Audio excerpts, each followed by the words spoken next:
Hello children, you can see the digestive system that I have drawn for you on this whiteboard. You can look it very clearly like this. In our buccal cavity or mouth cavity, we have three pairs of salivary gland. What three pairs of salivary gland? It will be more clear to you like this, na? Horizontally.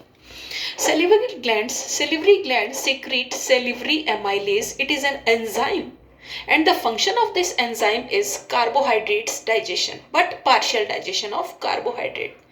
The carbohydrate in the we receive the carbohydrate, we get the carbohydrate from the plants in the form of starch. Now it is converted into maltose sugar, okay, by this salivary amylase. And then there will be pharynx. Pharynx is a common path in between our respiratory system and uh, digestive system. Okay. Now, the lower part following this pharynx is a tube-like structure. You can see it clearly. It is called esophagus. Esophagus. This esophagus provides the passage of food. Provide the passage to the food. There will be no any type of digestion in this tube, esophagus.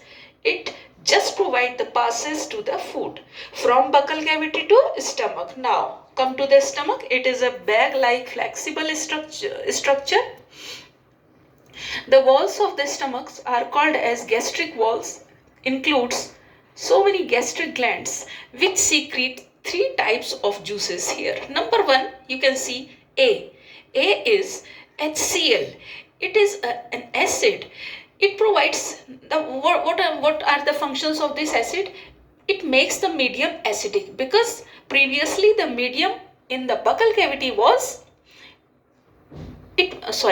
this HCl makes the medium acidic because the previous medium was alkaline medium or basic medium. Due to this salivary amylase, the medium was basic, but now we have to convert the medium into acidic medium because pepsin will work very properly in the acidic medium. So the medium has to be converted from basic to acidic, and HCl do this function.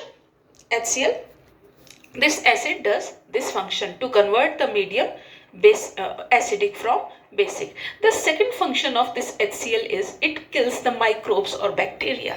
Okay. Number two, mucus. From the gastric glands, we also receive mucus. What is the function of this mucus? Mucus, protection of wall of stomach from the acid HCl. इससे protection करता है, HCl से protection करता है कौन? Mucus. किसका बेटा? Gastric wall का. ठीक है. अब ये थर्ड जो आप देख रहे हो pepsin, it is an enzyme. Pepsin एक एंजाइम है that, and what is the function of this enzyme? Digestion of protein. यहाँ से बेटा स्टार्ट होता है फंक्शन हमारा प्रोटीन्स का डाइजेशन. अभी तक बकल कैविटी में किसका डाइजेशन हुआ था? केवल कार्ब्स का, ठीक है, स्टार्च का, लेकिन पार्शियल हुआ था. अब यहाँ से from this stomach the protein digestion is started. Stomach से प्रोटीन डाइजेशन स्टार्ट हो गया. किसने किया बेटा स्टार्ट? पेप्सिन एंजाइम ने. अब चलते हैं आगे. Now with the help of peristaltic movement our food goes to small intestine from this stomach. ठीक है, कुछ घंटे स्टमक में, 3 से 4 घंटे स्टमक में रहने के बाद हमारा जो फूड है काफी टाइम तक स्टमक में रहता है, करीब करीब 4 घंटा. उसके बाद ये कहाँ जाता है बेटा? हमारे इंटेस्टाइन में. तो स्मॉल इंटेस्टाइन का जो बिगनिंग वाला पार्ट है जिसको हम लोग बोलते हैं डिओडिनम. अब ये duodenum receives the food in the form of crime.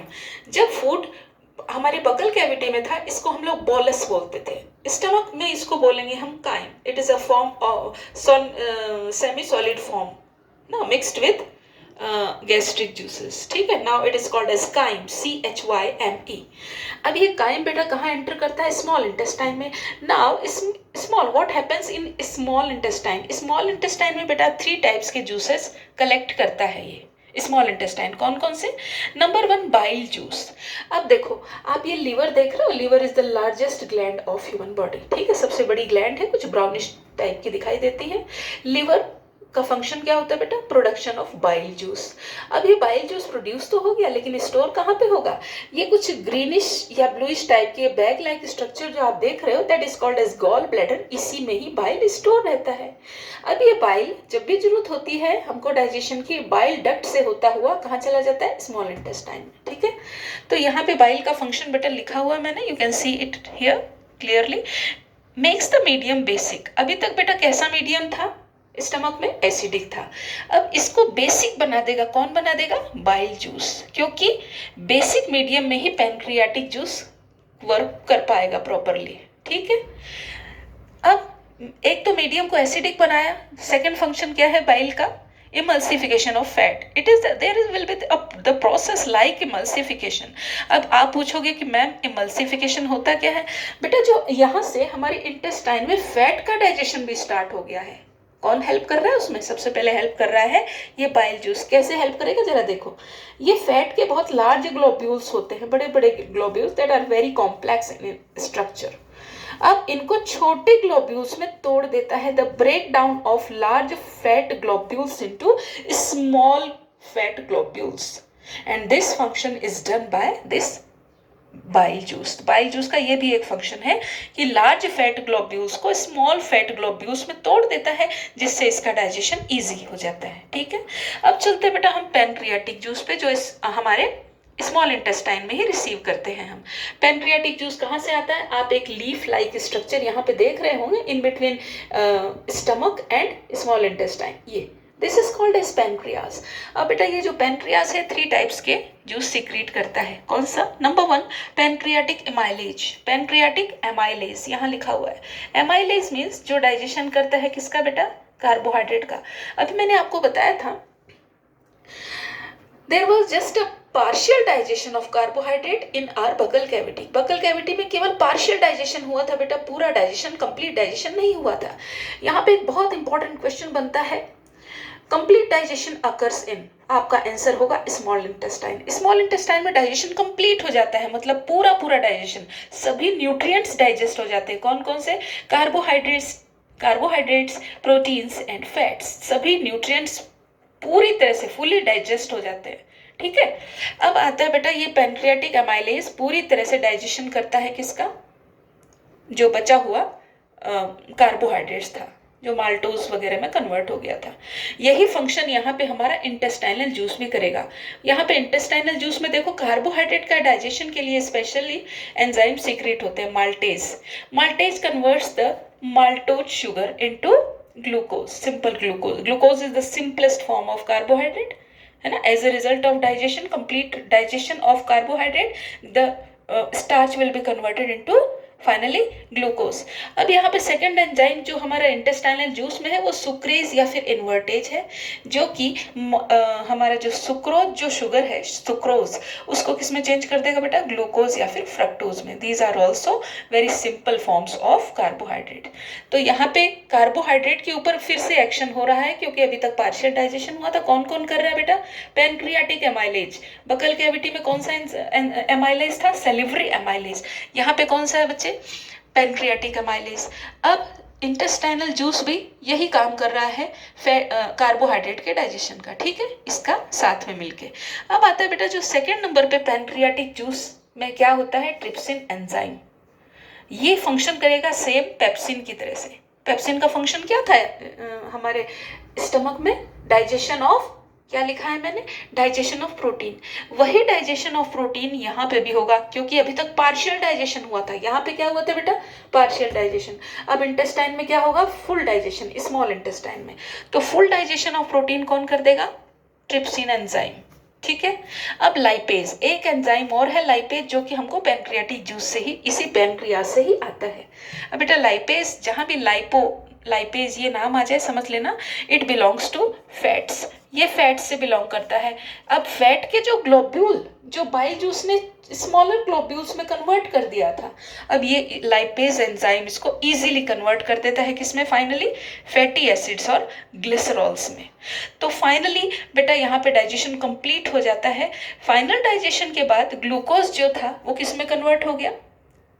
Carbohydrates किस में कन्वर्ट हो गए बेटा? ग्लूकोज में। ठीक है।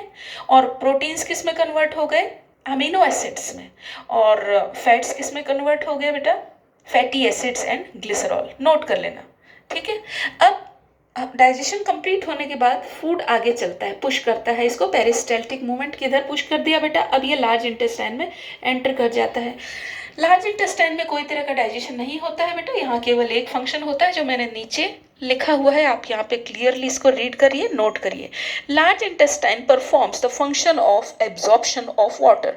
यहाँ पे जो फूड में कुछ एक्स्ट्रा वाटर रह गया होता है जो हमारी बॉडी के लिए जरूरी होता है, तो हमारी बॉडी में वाटर की कमी नहीं हो इसलिए रीएब्जॉर्ब कर लेती है लार्ज इंटेस्टाइन वाटर को। कहाँ से, वही वेस्ट मटेरियल जो हमारे लार्ज इंटेस्टाइन में अब आ गया है आफ्टर डाइजेशन। ठीक है।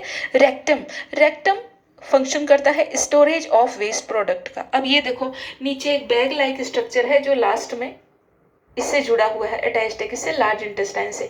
अब फूड किधर आ गया बेटा, अब जो वेस्ट मटेरियल था वो किधर आ गया, रेक्टम में आके कुछ टाइम के लिए स्टोर रहेगा and then finally it will be excreted out from an aperture. Now this aperture is called as anus, ANUS, anus. ये जो एपर्चर है, ये पोर है, इसी के थ्रू वेस्ट मटेरियल को बाहर एक्सक्रीट आउट कर दिया जाता है, निकाल दिया जाता है, रिमूव कर दिया जाता है, because it is very harmful to us. तो ये था आपका complete digestion. Best of luck बेटा।